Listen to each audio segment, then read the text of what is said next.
To manage Apple Pay on Apple Watch, start by opening the Apple Watch app on your iPhone.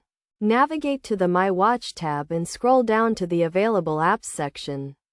Find the Wallet and Apple Pay app and tap on it. This will open the Apple Pay settings where you can add or remove credit or debit cards. To add a new card, tap on the Add Credit or Debit Card option and follow the prompts to enter your card details.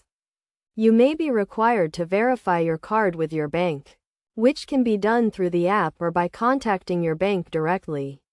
Once your card is verified, it will be added to your Apple Watch and you can start using it for payments. To use Apple Pay on your Apple Watch, double-click the side button and hold the watch near the contactless reader. You will see your default card appear on the screen, and you can switch to a different card by swiping left or right. To confirm the payment, tap on the Done button. To manage your cards, go back to the Wallet and Apple Pay app on your iPhone and tap on the card you want to manage. From here, you can see the card details, remove the card, or make it your default card. You can also view your recent transactions and get notifications when a payment is made.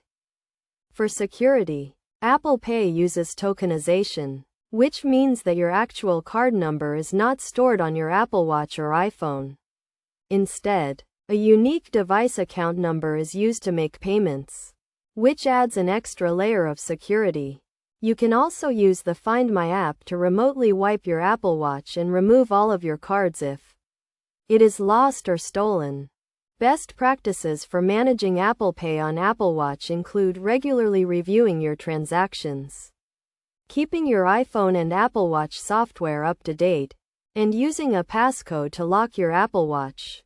By following these steps and best practices, you can securely and easily manage Apple Pay on your Apple Watch.